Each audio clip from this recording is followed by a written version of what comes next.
कृष्ण पंचित कर लेंगे और उसके बाद आज हम लोग सब लोग सामूहिक रूप से छत्रपति शाहू जी महाराज का जन्मदिन मनाएंगे। हम लोग काफ़ी विलम्ब हो गया हम लोगों को रात में, लेकिन क्योंकि आज का दिन हमारे लिए बहुत विशेष है तो आज हम लोगों ने बहुत अच्छा भोजन किया है छत्रपति शाहू जी महाराज के जन्मदिन के उपलक्ष्य में। तो कृष्ण पंचमी के बाद हम लोग थोड़ा सा उनके ऊपर जो है कुछ चर्चा करेंगे। तो सब लोग अपना हाथ जोड़ लीजिए। सब सामूहिक करेंगे, मैं करवाऊंगी नहीं है, सब लोग सभी को आता है यहाँ पर कृष्ण पंचमी। नमो तस्सै भगवतो अरहतो सम्मा सम्बुद्दस्सै। नमो तस्सै भगवतो अरहतो सम्मा सम्बुद्दस्सै। नमो तस्सै भगवतो अरहतो सम्मा सम्बुद्दस्सै।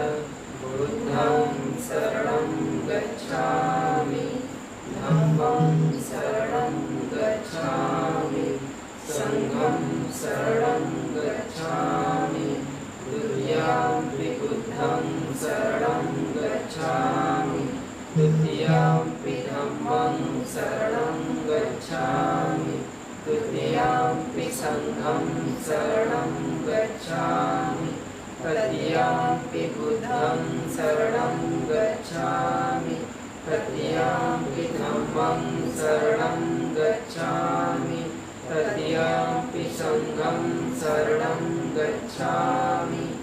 पाणातिपाता वेरमणि सिक्खापदं समादयामि। आदिन्नादाना वेरमणि सिक्खापदं समादयामि। कामेषु मिच्छाचारा वेरमणि सिक्खापदं समादयामि। मुसावादा वेरमणि सिक्खापदं समादयामि। सुरामेरय मद्यपमादठाना वेरमणि सिक्खापदं समादयामि। साधु साधु साधु।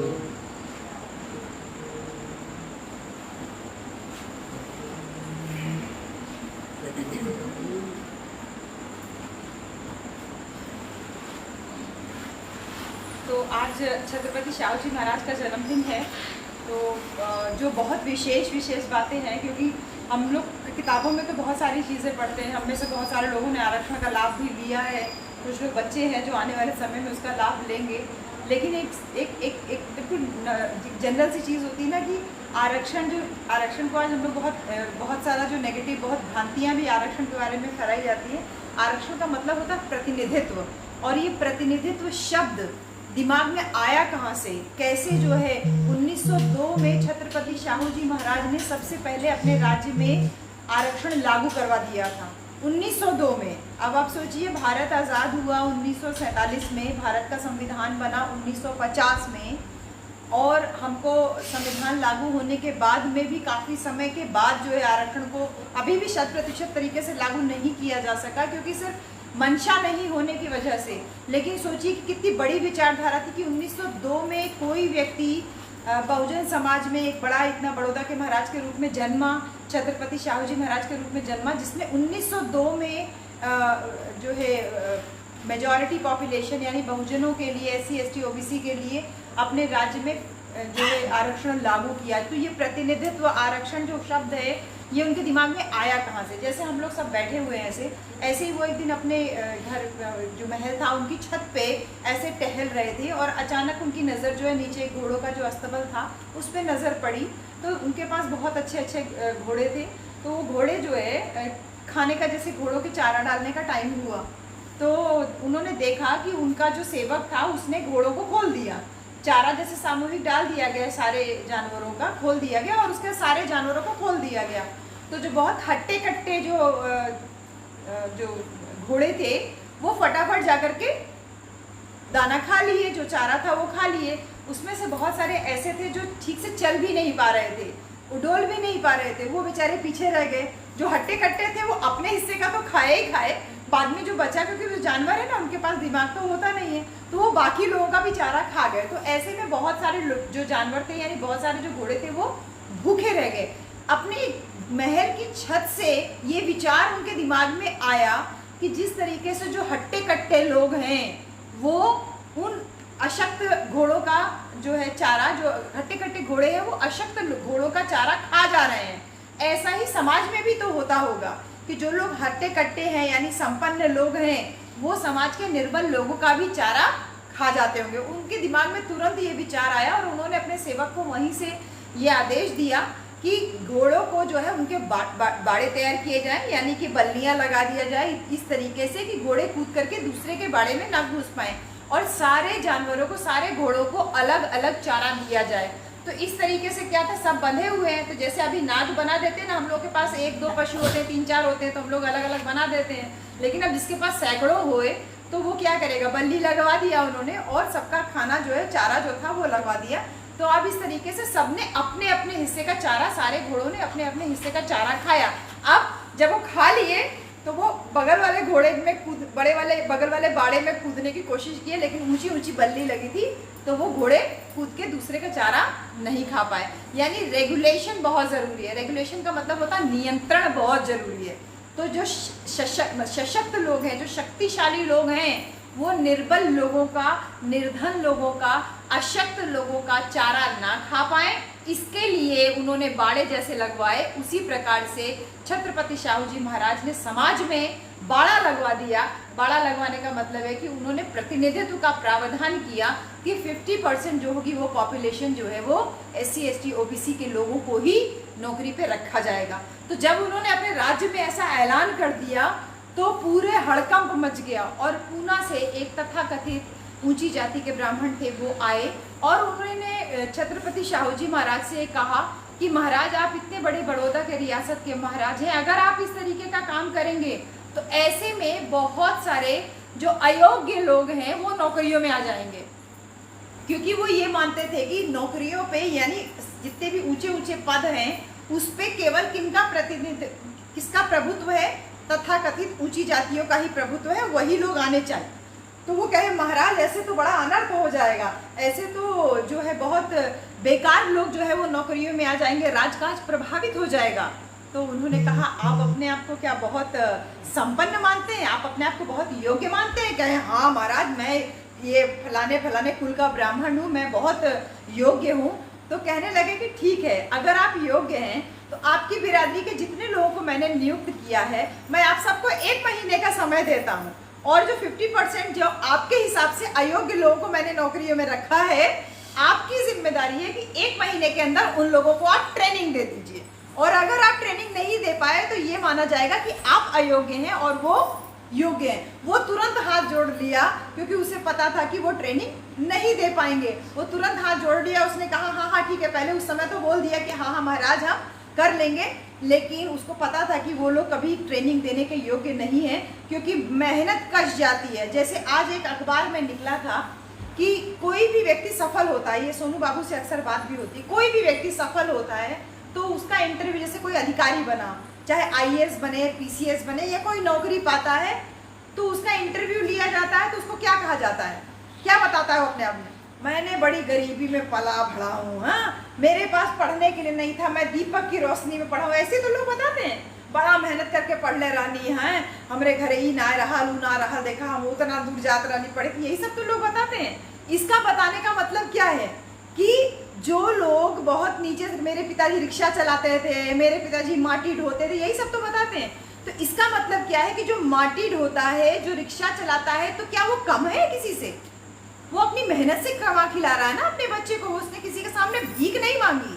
तथाकथित जो अपने आप को ऊंचा बोलते हैं, उनकी तरह से उसने कभी मेहनत करने से जी नहीं चुराया। लेकिन कितना बड़ा गैप समाज में पैदा किया जाता है कि जो सफल हो गया वो ये बताता है कि मैं यहाँ से उठ करके आया, यानी कि जो नीचे काम कर रहा है, यानी कि जो रिक्शा चला रहा है या कोई माटी ढो रहा है या कोई मजदूर मिस्त्री है, तो क्या वो किसी से कमतर है? क्या वो किसी अधिकारी से कमतर है? केवल वो सरकारी नौकरी नहीं कर रहा है इसलिए वो अयोग्य है, ये माना जाए?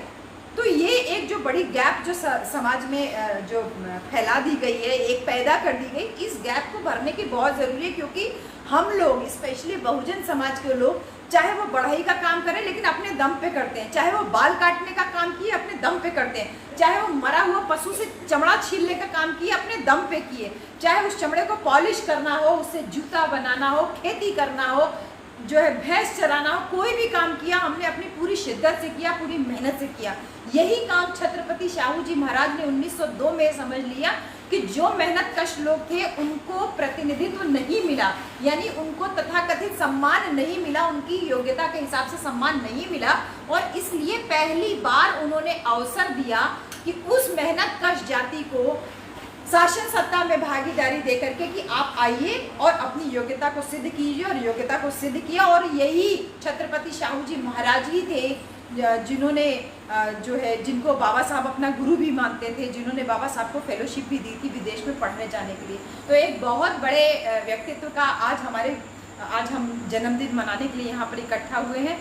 26 जून को आज ही के दिन उनका जो है जन्म हुआ था। तो ये हम लोगों के लिए बहुत गौरव की बात है कि हमारे समाज में इतने बड़े बड़े जो है पुरोधा जो है हुए, जिन्होंने हमारे बाबा साहब को अवसर दिया, जिसकी वजह से आज हम लोगों को ये अवसर मिला है कि हम इतने शानदार घर में रह रहे हैं, इतने अच्छे से खा पी रहे हैं, इतने अच्छे से ओढ़ पहन रहे हैं। तो आज छत्रपति शाहू जी महाराज की जयंती पर हम सारे लोग उनको नमन करते हैं और ये मान के चलते हैं कि अपने घरों में हम जो कोई भी किसी भी महापुरुष का जयंती पड़ेगा तो 5 मिनट के लिए ही सही, लेकिन उस महापुरुष के बारे में पता हमको ज़रूर होना चाहिए। तो जो ये मैंने प्रसंग आपको बताया कि आपको ये इससे पहले पता था, तो आज आपको बहुत सरल भाषा में समझ में आया ना कि कैसे आप अवसर देते हैं ना। जैसे माँ होती है, कहते हैं किसी बच्चे में भेद नहीं करती है, किसी बच्चे में भेद नहीं करती, उसके 4 बच्चे हो, 5 बच्चे हो, 10 बच्चे हो, वो दिखने में लगता है कि मम्मी, जैसे हम लोग कहते थे कि मम्मी भैया लोगों को ज़्यादा प्यार करती है, हमको कम करती है, लेकिन वास्तव में वो सबको समान अवसर देती है। हाँ, वो हो सकता है कुछ ट्रेडिशनल माँ ऐसा करती होंगी, हम ये नहीं कह रहे, अपवाद हर जगह होते हैं, लेकिन वो जो अवसर देने वाला बात होता है, मौका देने वाला, वो पहला मौका जैसे हमको माँ से मिलता है, उसी प्रकार से हमको पहला मौका छत्रपति शाहू जी महाराज ने योग्यता साबित करने के लिए दिया। तो उनको आज उनकी जयंती पे हम ढेर सारा जो है कोटि कोटि वंदन करते हैं, उनको नमन करते हैं, और अपने बच्चों को अपने घर में, अपने गांव में, अपने परिवार में सब लोगों को इनके बारे में बताएंगे, जिससे ज़्यादा से ज़्यादा लोग इनके बारे में जानें। क्योंकि हम ये कह सकते हैं कि हम इनके वंशज हैं। जैसे हम आज बाबा साहब का नाम लेते हैं तो बाबा साहब को भी आगे बढ़ाने का जिन्होंने काम किया, बाबा साहब जिनको अपना गुरु मानते थे, छत्रपति शाहू जी महाराज को, जो आरक्षण के जनक बोले जाते हैं। तो केवल आरक्षण की ही बात नहीं की जाए, विधवा लोगों के लिए इन्होंने बहुत सारा जो है जो पुनर्वास जो होते हैं, जो उनके लिए क्या बोलते हैं, अनाथ आश्रम और ये सब चीज़ें, ये भी इन्होंने खुलवाई, और प्रजातांत्रिक व्यवस्था को पहली बार लागू किया। जिस तरीके से सम्राट अशोक का नाम है, आप लोगों ने सम्राट अशोक का तो कभी देखा नहीं, कभी देखे, जहाँ तक अफगानिस्तान है ना, अफगानिस्तान के ऊपर कांधार वांधार तक, वो अफगानिस्तान वाला जो पूरा एरिया है नीचे ले करके पूरा श्रीलंका के पहले तक, ये पूरा एरिया भारत का हिस्सा था सम्राट अशोक के काल में। तो जिस तरीके से सम्राट अशोक ने प्रजातांत्रिक मूल्यों की स्थापना की, जानवरों के लिए पहला अस्पताल खोलने वाले सम्राट अशोक थे, उसी प्रकार से एकदम जनता के हित में 100% काम करने वाले छत्रपति शाहू जी महाराज थे, जिनको एक जानवर के खाना खाने, चारा डालने और खाने के तौर तरीके से समाज में किस तरीके से तौर तरीका लाया जाए, वो उसका आभास हुआ। तो आज उनको नमन करते हैं। और इसी के साथ साथ इस घर में हम लोग आज एक परंपरा और शुरू कर रहे हैं। हर लॉकडाउन में हम लोगों ने जहाँ जहाँ भी हम रुके, हम लोगों ने एक काम शुरू किया, वो आज आप लोगों के साथ में भी शुरू कर रहे हैं, जिससे कि आप लोग भी इसको, हम जब भी यहाँ से चले जाएंगे तो आप लोग इसको जो है रेगुलर जो है इसको जारी रखिएगा। ये किताब हम हर बार इसको दिखाते हैं, बुद्ध और उनका धम्म। इस पुस्तक का 3 चैप्टर, 4 चैप्टर, या जितना भी आपके अंदर तथा हो, यानी कि बर्दाश्त करने की क्षमता हो, उसको आप लोग रोज़ाना कोई भी समय एक निश्चित कर लीजिए, उस समय बैठ करके इसका पाठ कीजिए, तो उससे हम लोग को और भी बहुत सारी जानकारी मिलेगी। तो आज मैं इसका फर्स्ट चैप्टर शुरू कर रही हूँ, क्योंकि आज हम लोग कृष्ण पंचमी की, और आज से अच्छा दिन हमारे लिए कुछ भी नहीं है। आपको बहुत सारी चीज़ें कहानी के रूप में इससे पता चलेगी। जैसे कि पहला खंड में पहला चैप्टर मैं पढ़ रही हूँ, अतीत में देखने पर हमको जन्म से प्रवज्जा तक तथागत बुद्ध का कैसे जन्म हुआ और उसके बाद उन्होंने कैसे प्रवज्जा ली है। तो हम 2 ही 3 चैप्टर पढ़ेंगे, छोटा छोटा चैप्टर है। अतीत में देखने पर हमको ये पता चलता है कि ईसा पूर्व 6ठी शताब्दी में उत्तर भारत में कोई समूचा प्रभुता संपन्न राज्य नहीं था। देश बहुत अनेक छोटे बड़े राज्यों में बटा हुआ था। इसमें से कुछ राज्यों में प्रत्येक में जहाँ केवल राजा का अकेले अधिकार था, वहाँ कई राज्य ऐसे थे जहाँ पे कोई राजा था ही नहीं। जो राज्य राजाओं के अधीन थे उनमें कुल 16 थे, जिनका नाम था अग्ग, मगध, काशी, कोसल, वज्जी, मल, चेती, वत्स, कुरु, पंचाल, मच्छ, सूरसेन, अस, अवंती, गंधार और कंबोज। जिन राज्यों में किसी एक राजा का आधिपत्य नहीं था वो थे, जहाँ पे मतलब कोई एक राजा, सिंगल राजा नहीं था, वो था कपिलवस्तु के शाक्य। कपिलवस्तु तो आप लोग देख रहे हैं, लुम्बिनी आप लोग गए हैं। कपिलवस्तु के शाक्य, पावा और कुशीनारा, कुशीनारा यानी कुशीनगर, कुशीनगर के मल, वैशाली के लिच्छवी, मिथिला के विदेह और रामगाम के कोलिये और अल्लकप के बुल्ली, केसपुत के कलाम, रेसपुत के कलिंग और पिल्लक वन के मौर्य तथा भग यानी भर्ग जिसकी राजधानी सिंहसुमारगिरी थी। जिन राज्यों पर एक राजा का अधिकार था उसको जनपद कहा जाता था। अब जनपद जैसे कि जनपद लखनऊ, हाँ, तो जनपद, जिन राज्यों पर किसी एक राजा का अधिकार था वो जनपद कहे जाते थे, और जिन राज्यों पर एक राजा का अधिकार नहीं था वो संघ या गण कहे जाते थे। कपिलवस्तु के शाक्यों की राज्य व्यवस्था के बारे में ज़्यादा जानकारी नहीं है, लेकिन यह स्पष्ट है कि शाक्यों के गणतंत्र में कई शासक परिवार थे और एक के बाद वे क्रमशः शासन करते थे। शासक परिवार का जो मुखिया होता था वो राजा कहलाता था, और सिद्धार्थ गौतम के जन्म के समय राजा बनने की बारी जो थी वो शुद्धोधन की थी। तो शाक्य वंशज थे राजा ये जो है सिद्धार्थ गौतम के जो पिता थे राजा शुद्धोधन, उनके राजा बनने की बारी थी जब सिद्धार्थ गौतम का जन्म हुआ। शाक्य राज्य भारत के उत्तरी पूर्वी कोने में स्थित था। जैसे ये जो है पूरा ये लुम्बिनी वाला क्षेत्र जो है, तो ये उत्तर पूर्वी कोने में स्थित था, स्वतंत्र राज्य था, और इससे आगे चलकर कौशल राज्य इस पर अपना आधिपत्य जमाने में सफल हो गया। इसका परिणाम यह हुआ कि कौशल राज्य की स्वीकृति के बिना शाक्य राज्य के लिए अपने कुछ राजकीय अधिकारों का प्रयोग करना असंभव हो गया। उस समय के राज्यों में कौशल एक शक्तिशाली राज्य था, मगध भी एक ऐसा राज था, और कौशल राज पसेंदी जिनको प्रसेंजित कहा जाता है, और मगध राज बिंबिसार दोनों सिद्धार्थ गौतम के समकालीन थे। यानी जब सिद्धार्थ गौतम जिंदा थे उस समय बिंबिसार भी राजा थे और महाराजा प्रसेंजित भी राजा थे। ये सब समकालीन है, एक ही समय के। ये चैप्टर 1 कंप्लीट हो गया इसका। चैप्टर 2 है उनके पूर्वज। शाक्यों की राजधानी थी। अब सिद्धार्थ गौतम सिद्धार्थ से बुद्ध कैसे बने, तो उनका जैसे पहले जन्म कैसे हुआ वो। शाक्यों की राजधानी का नाम था कपिलवस्तु। संभव है कि कपिलवस्तु का नाम बहुत एक पुराने ऋषि थे मुनि कपिल, उनके नाम पे कपिलवस्तु का नाम पड़ा। कपिलवस्तु में जयसेन नाम का एक शाक्य रहता था। सिंहनु उसका पुत्र था। सिंहनु का विवाह कच्चाना से हुआ था। कच्चाना के 5 पुत्र थे, शुद्धोधन, धोतोदन, जिसको नींद आ रही है हम सबसे अभी पूछेंगे, ये हम अकेले अपने पढ़ने के लिए नहीं बोल रहे, अभी ये 5 जो है राजाओं नाम पूछेंगे। कपिलवस्तु में जयसेन नाम का एक शाक्य रहता था। उसकी शादी सिंहनु उसका पुत्र था, यानी जयसेन का पुत्र था सिंहनु, और सिंहनु का विवाह हुआ था कच्चाना से, और कच्चाना के 5 पुत्र थे, उसमें महाराजा शुद्धोधन भी एक थे। तो महाराजा शुद्धोधन की माँ का नाम पता होना चाहिए। 10 रथ से 11 रथ 12 रथ नहीं चलेगा, यहाँ पे सारे रथ मौजूद हैं। 5 पुत्र थे, शुद्धोधन, धोतोदन, सकोदन, सुखोदन और अमितोदन। मैं नाम फिर से बोल दे रही हूँ, शुद्धोधन, धोतोदन, सकोदन, सुखोदन, अमितोदन। ठीक, 5 पुत्रों के अतिरिक्त सिंहनु की 2 पुत्रियां भी थी, उनका नाम था अमिता और पमिता। परिवार का गोत्र जो था वो आदित्य था। शुद्धोधन का विवाह जो है महामाया से हुआ, ये तो हम सबको पता है। शुद्धोधन का विवाह महामाया से हुआ, और उनके पिता का नाम अंजन था। ये नाम आप लोग याद रखिएगा, अभी मैं सबसे क्वेश्चन आंसर पूछूंगी, ठीक है। शुद्धोधन का विवाह महामाया से हुआ, और महामाया के पिता का नाम अंजन और माँ का नाम सुलक्षणा था। तो सुलक्षणा जब भी नाम आएगा तो ये आपको पता होना चाहिए किसका नाम था, महामाया की माँ का, यानी कि जो उनकी पत्नी थी उनकी नानी का नाम था। यशोधरा की नानी का नाम था सुलक्षणा। अंजन कोलिये था और देवदह नाम के गांव में रहता था। ये देवदह जगह आज भी मौजूद है। जब हम बस्ती से आगे जाते हैं तो ये देवदह जगह पे हमारा कार्यक्रम भी हुआ था। उसी को महाराज अंजन की जमीन बोला जाता है, मुझे नहीं पता था। एकदम देवदा में ही कार्यक्रम हुआ था। मुझे अवसर मिला उस जगह जाने का और मुझे इतना अच्छा लग रहा था उस जगह पे कार्यक्रम हुआ था कि ये वही जगह है जहाँ महाराज अंजन और मतलब जो उनका ननिहाल है सिद्धार्थ गौतम का।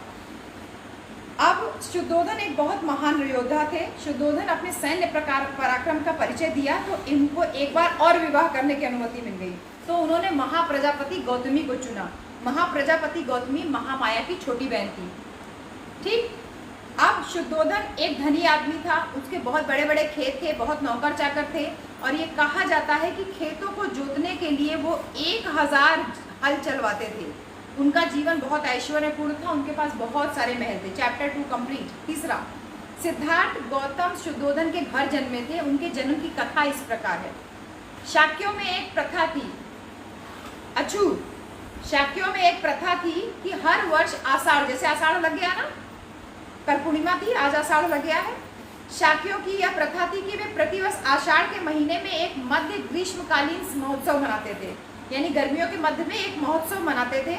यह उसका संपूर्ण राज्य में मनाया जाता था, जिसमें शासक परिवार के सदस्य भी शामिल होते थे, यानी राजा भी मनाता था और राजा की प्रजा भी वो पूरा महोत्सव बहुत धूमधाम से मनाती थी। सामान्यतः यह महोत्सव 7 दिन तक मनाया जाता था। एक बार महामाया ने उस उत्सव को बहुत उल्लास और बहुत भव्यता और फूलों और सुगंधियों के साथ मनाने का निश्चय किया, किंतु उसमें मादक पेय पदार्थों को एकदम वर्जित कर दिया गया, यानी कोई शराब और कोई नशा नहीं चलेगा, लेकिन बहुत सारी सुगंधियां और फूल और पुष्प इन सब के साथ में उस उत्सव को 7 दिन तक मनाया जाएगा। 7वें दिन, उस उत्सव के 7वें दिन सुबह उठी, सुगंधित जल से स्नान किया, 4 लाख कारषणों का दान किया, यानी 4 लाख जो उनका जो मुद्रा होती थी उसका दान किया, सभी मूल्यवान गहनों से खुद को सुसज्जित किया, बहुत अच्छा भोजन किया, व्रत का संकल्प किया और तदंतर वह भव्यता के साथ सजाए गए राजकीय शयनगार में सोने के लिए चली गई। उस रात शुद्धोधन और महामाया का संपर्क हुआ और महामाया ने गर्भ धारण किया।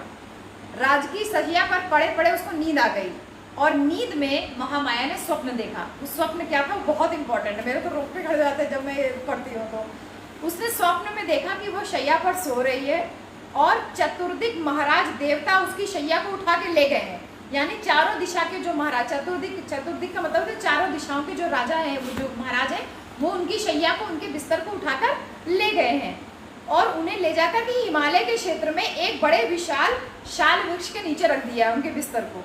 और वो जो देवता का मतलब वैसा देवता नहीं, देवता का मतलब जो श्रेष्ठ पुरुष है, वो श्रेष्ठ पुरुष उनके बिस्तर के पास ही खड़े हुए हैं। तब चतुर्दिक महाराज देवताओं की देवियां वहां आई और फिर उनको उठाकर मानसरोवर ले गई। ये सपना देख रही हैं। उन्होंने उन्हें जल स्नान करवाया, अच्छे वस्त्र पहनाए, सुगंधियों का लेप कराया, फूलों से सजाया कि ऐसा लगता था कि वो किसी दिव्य पुरुष की पत्नी बनने योग्य हो जाए। तब सुमेध नाम का एक बोधिसत्व उनके सामने प्रकट हुआ और कहा कि मैंने अपना अंतिम जन्म पृथ्वी पर धारण करने का निश्चय लिया है, क्या आप मेरी माता बनना स्वीकार करेंगी? ऐसा उनको स्वप्न आया। उन्होंने कहा हाँ, बहुत प्रसन्नता से उन्होंने कहा कि हाँ क्यों नहीं। और तब तक महामाया की नींद खुल गई। सुबह महामाया ने स्वप्न के बारे में महाराजा शुद्धोधन को बताया। स्वप्न की व्याख्या करने में महाराजा असमर्थ थे, तो उन्होंने जो बहुत प्रसिद्ध 8 ब्राह्मण थे उनको बुलाया। उन ब्राह्मणों के नाम थे राम, धज, लखन, मंती, कौंडन, सुयाम, सुभोग और सुदत्त। तो अब आप इससे रिलेट कर सकते हो कि जो हम लोगों को कहानी सुनाई जाती है उसमें कितना सच्चाई है। राजा ने उनके स्वागत के लिए तैयारी कर ली थी। उन्होंने भूमि पर पुष्प बिछवाए और ऊंचे ऊंचे आसन लगवाए और फिर ब्राह्मणों को पात्र जो थे सोने चांदी से भर दिए। खूब अच्छा सा मधु, शक्कर, घी डाल के बढ़िया चावल और दूध से बनाए हुए खूब पकवान वगैरह खिलाए। नए नए वस्त्र दिए, जो भी राजसी वाला जितना भी सब था जो वो सब उनको गायें भी दी और सब कुछ उनका पूरा सम्मान किया। जब ब्राह्मण संतुष्ट हुए और प्रसन्न हुए तो शुद्धोधन ने उन्हें महामाया का स्वप्न बताया और कहा महाराज इसका अर्थ बताइए स्वप्न का। तब ब्राह्मणों का उत्तर था महाराज चिंतित ना हो, आपके यहाँ एक पुत्र होगा। अगर वह गृहस्थ हुआ तो चक्रवर्ती राजा होगा और अगर गृह त्याग करके सन्यासी हो गया तो वह संसार की भ्रांति और अंधकार को नाश करने वाला एक बुद्ध होगा। बोधिसत्व को पात्र में रखे तेल की तरह महामाया 10 चंद्रमास तक यानी 10 महीने तक अपने गर्भ में रखा और प्रसव का समय नज़दीक आया तो उन्होंने इच्छा धारण की कि मैं अपने माँ के घर जाना चाहती हूँ। तो उन्होंने अपने पति से कहा कि मैं अपने पिता के घर देवदह जाना चाहती हूँ। शुद्धोधन ने उत्तर दिया, तुम जानती हो तुम्हारी इच्छा सब जरूर पूरी की जाएगी। कहारों ने स्वर्ण पालकी उठाई और उनको लेकर के गए, अपने सेवक सेविकाओं के साथ में पिता के घर भिजवा दिया। देवदह के मार्ग में महामाया को शाल वृक्ष और बहुत सारे सुगंधी वाले जो है उद्यान वन से गुजरना था। वो लुम्बिनी वन कहलाता था, जिसको हम लोग जाकर के देख भी चुके हैं। जिस समय पालकी गुजर रही थी उस समय लुम्बिनी वन दिव्य चित्र और खूब सुंदर जो है लताओं से और पूरा उपवन से एकदम खिला खिला था। ऐसा लग रहा था किसी प्रतापी राजा के लिए सुसज्जित एकदम मंडप सजाया गया हो। इतने सुंदर उसका पुष्प और लताएं सब लटक रही थी चारों तरफ। जड़ से शाखाओं के छोर तक पेड़ फल फूल से लदे थे और विचित्र ध्वनि वाली सुंदर रंगों वाली अनगिनत मधुमक्खियां, अनेक प्रकार के पक्षियों के झुंड मधुर तान छेड़ रहे थे। ये मनोरम दृश्य देख करके महामाया के मन में इच्छा हुई कि कुछ समय तक यहाँ रुके और थोड़ा मनोविनोद करें। मनोविनोद का मतलब कि अपने आप को थोड़ा प्रसन्न करें। उन्होंने पालकी उठाने वालों को कहा कि पालकी को नीचे रखिए और थोड़ी देर में यहाँ पर शालवन का मैं आनंद लेना चाहती हूँ। महामाया पालकी से उतरी और चल करके एक सुंदर से शाल वृक्ष के नीचे पहुँच गई। मंद मंद बह रही सुखद पवन और वृक्षों की शाखाएं छेड़ रही थी जिनसे वे ऊपर नीचे हो रही थी। यानी उन्होंने एक ऐसे डाल को पकड़ लिया तो हवा चल रही थी ना, तो उनको ऐसे ऐसे जैसे झूला झुलाती है ना, ऐसे ऐसे झूला झुला रही थी। महामाया का मन हुआ कि वो और तेजी से उस डाल को पकड़ ले। संयोगवश एक डाल उसमें इतनी नीचे झुक गई कि महामाया ने उसको पकड़ लिया और पकड़ करके वो पंजे के बल खड़ी हो गई। उन्होंने शाखा पकड़ ली, तुरंत ही शाखा हिली और वो उनको उठा करके अपने साथ ऊपर ले गई और झटके के साथ महामाया को प्रसव वेदना होने लगी और उसी शाल वृक्ष की शाखा को पकड़े हुए खड़े खड़े महामाया ने पुत्र को जन्म दिया। ईसा पूर्व 563 वैसाखी पूर्णिमा के दिन बालक ने जन्म ग्रहण किया। शुद्धोधन और महामाया का विवाह हुए बहुत समय बीत गया था, कोई संतान नहीं हुई थी। जब उनको पुत्र लाभ हुआ तो शुद्धोधन और उनके परिवार और शाक्यों में बहुत बड़ा हर्ष हुआ और बहुत धूमधाम से पुत्र का उत्सव जो है वो मनाया गया। बालक के जन्म के समय कपिल वस्तु पर शासन करने की बारी शुद्धोधन की थी। वो राजा की उपाधि से गौरवान्वित हो रहे थे। स्वाभाविक तौर पर राजा का बालक जो था वो राजकुमार कहलाया। तो अब इसके बाद एक छोटी सी कहानी और है, उसको भी पढ़ लेते हैं क्योंकि अब इंटरेस्टिंग थोड़ी सी हो रही है। अभी तुम लोग की नींद थोड़ी भागी हुई दिख रही है। तो जिस समय बालक का जन्म हुआ उस समय हिमालय में असित नाम के एक मुनि रहते थे। असित मुनि ने सुना कि देवतागण बुद्ध शब्द का उच्चार से पूरे आकाश में चारों तरफ बुद्ध बुद्ध बुद्ध बुद्ध आ गए हैं, बुद्ध पैदा हो गए हैं। ये चारों तरफ वातावरण में गुंजायमान हो रहा था। तो उन्होंने, क्योंकि असित मुनि बहुत सिद्ध मुनि थे उस समय के, उन्होंने देखा और अपने वस्त्रों को उछालते हुए प्रसन्नता के मारे इधर उधर घूम रहे थे। वो सोचने लगे कि मैं भी क्यों ना वहाँ पे जाऊँ और जाके उस बुद्ध के दर्शन करूँ और उस स्थान का पता करूं कि कहाँ पे बुद्ध ने जन्म लिया है। असित मुनि ने समस्त जम्बूद्वीप, भारत का पुराना नाम जम्बूद्वीप था, पूरे जम्बूद्वीप पर अपनी दिव्य दृष्टि डाली। क्योंकि ये सिद्ध पुरुष थे ना, आंखें बंद करके ही वो जान जाते थे कि कहाँ पे कौन सा चीज़ चल रहा है। तो अपनी दिव्य दृष्टि डाली और देखा कि शुद्धोधन के घर उस दिव्य बालक ने जन्म लिया है। तो वह अपनी प्रभा से प्रकाशमान हो रहा था और उसी के जन्म पर सारे देवता जो है वो बहुत रोमांचित हो रहे थे। तो वो महान मुनि असित अपने भांजे नरदत्त के साथ, ये नाम याद रखिएगा आप लोग सारे, हम सारे नाम पूछेंगे। अब असित मुनि अपने भांजे नरदत्त के साथ में उठ करके खड़े हुए और आगे चल करके राजा शुद्धोधन के घर आए और उनके महल पे दरवाजे पे आकर के खड़े हो गए। अब असित मुनि ने देखा कि शुद्धोधन के द्वार पे तो लाखों आदमी इकट्ठा है।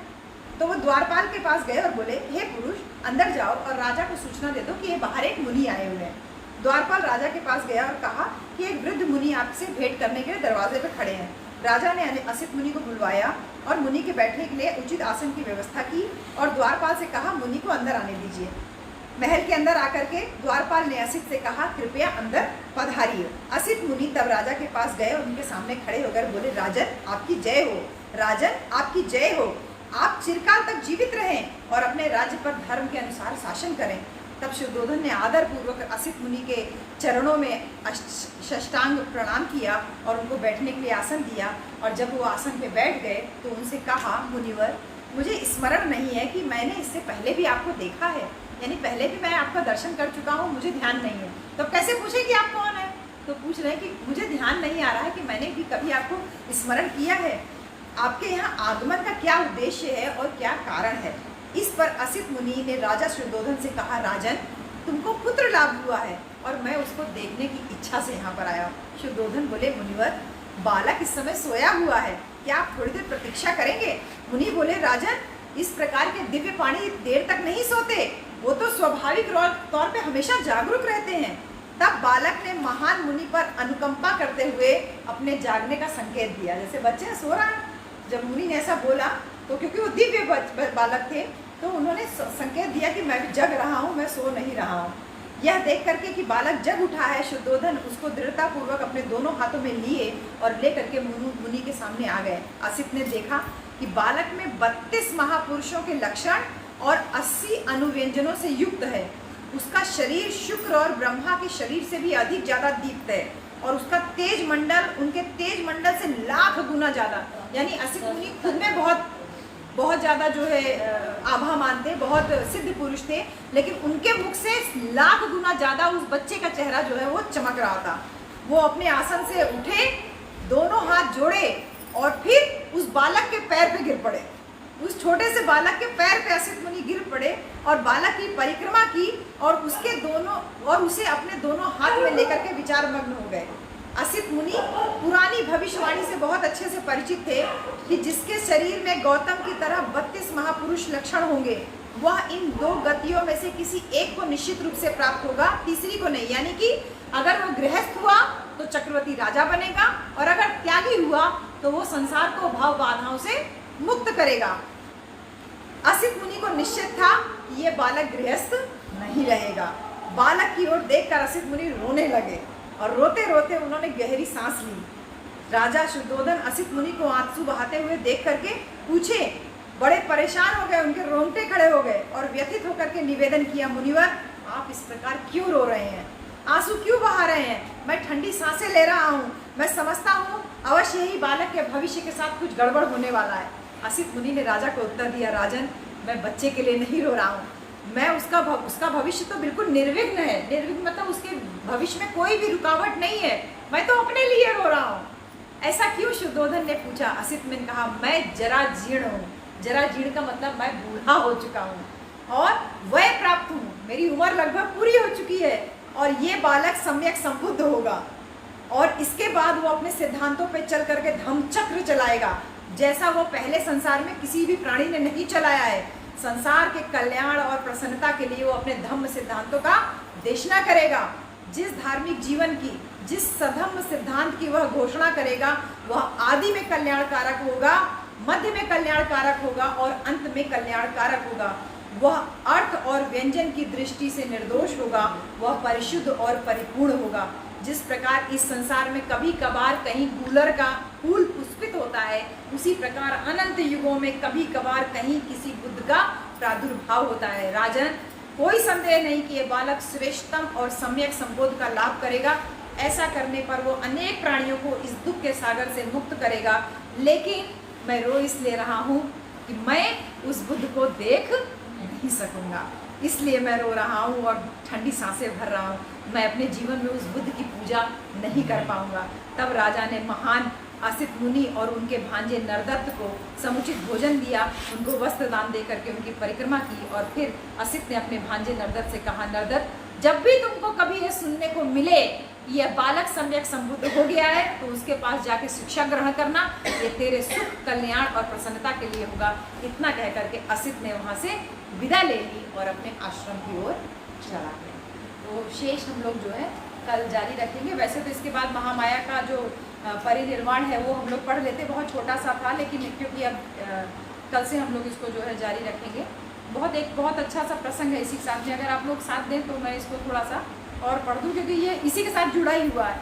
5वें दिन बच्चे का 5वां दिन हो गया, 5वें दिन नामकरण संस्कार हो गया। बालक का नाम सिद्धार्थ रखा गया और उनका गोत्र गौतम था, इसीलिए सिद्धार्थ गौतम बोला जाता है। गोत्र गौतम, पाली में इसको गौतम बोलते हैं।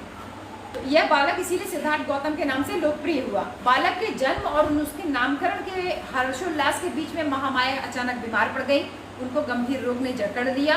उनको लगा कि उनका अंतिम समय निकट आ गया, तो शुद्धोधन और प्रजापति को अपनी शैया के पास बुलाया और कहा, मुझे विश्वास है कि असित ने मेरे बच्चे के बारे में जो भविष्यवाणी की वो सच होगी। मुझे दुख यह है कि मैं भी उसको पूरा होते हुए नहीं देख सकूंगी। मेरा बालक शीघ्र ही मातृहीन हो जाएगा और मुझे इसकी बिल्कुल भी चिंता नहीं है कि मेरे बाद उसका लालन पोषण ठीक से होगा कि नहीं, वह भविष्य के अनुरूप उसकी देखभाल होगी कि नहीं। प्रजापति, मैं तुमको अपना बच्चा सौंपती हूँ। मुझे बिल्कुल भी संदेह नहीं है कि तुम माँ से बढ़ करके उसका पालन पोषण करोगी। अब दुखी मत हो, मुझे मरने की अनुमति दे। ईश्वर की तरफ से मेरे को बुलावा आ गया है, उसके दूत मुझे ले जाने के लिए प्रतीक्षा कर रहे हैं। यह कह करके महामाया ने अंतिम सांस ली। प्रजापति और शुद्धोधन को बहुत दुख हुआ, दोनों फूट फूट करके रोने लगे। तो सिद्धार्थ की माता का जब देहांत हुआ तो उनकी आयु केवल 7 दिन की थी। सिद्धार्थ का एक छोटा भाई भी था जिसका नाम नंद था, और वह शुद्धोधन का प्रजापति से उत्पन्न हुआ पुत्र था। उसके कई चचेरे भाई थे जिनका नाम महानाम और अनिरुद्ध था। वे उनके चाचा शुक्लोदन के पुत्र थे। आनंद उनके चाचा अमितोदन और देवदत्त उनकी बुआ अमिता का पुत्र था। तो महानाम तो सिद्धार्थ से भी बड़ा था और आनंद उनसे छोटा था। तो सिद्धार्थ इन्हीं सारे अपने चचेरे भाई और अपने सगे भाइयों के संगत में बड़े हुए। तो इस तरीके से 5 चैप्टर आज हम लोगों ने पूरा किया। इसी तरीके से छोटे छोटे चैप्टर्स हैं, हम लोग रोज़ाना इसका पाठ करेंगे। तो आप जब मैं नहीं भी रहूँगी तो भी मैं उम्मीद करती हूँ कि जब तक ये पुस्तक पूरी ख़त्म नहीं हो जाती है, कोई भी एक व्यक्ति बैठ करके रोज़ाना इसका पाठ ज़रूर करे। कोई भी एक व्यक्ति बैठ करके, आपके सामने 2-3 लोग हमेशा खाली रहेंगे, आपको घर में मिल जाएंगे। तो ये पाठ आप लोग डेली करिए। कोई भी कितना भी व्यस्तता आपके पास में रहे, लेकिन सैटरडे संडे में दिन के टाइम पाठ कर लीजिए और बाकी दिन आप लोग रात के टाइम इसका पाठ कीजिए। और जो लोग हमको लाइव देख रहे हैं उनके लिए भी है कि ये बहुत अच्छा लॉकडाउन में अवसर आपको मिला हुआ है। हर बार की तरह मैं फिर कह रही हूँ, ये भगवान बुद्ध और उनका धम्म ये सम्यक प्रकाशन से भी प्रकाशित होती है। Doctor M L. परिहार जी जयपुर से भी इसको प्रकाशित करते हैं। आप इस पुस्तक को लेकर के इसको डेली आप 2 चैप्टर, 3 चैप्टर, 4 चैप्टर अपने परिवार वालों के साथ इसका पाठ कीजिए। सभी को छत्रपति शाहू जी महाराज की जयंती की ढेर सारी मंगल कामनाएं, ढेर सारी बधाई। सभी को जय भीम, नमो बुद्धाय।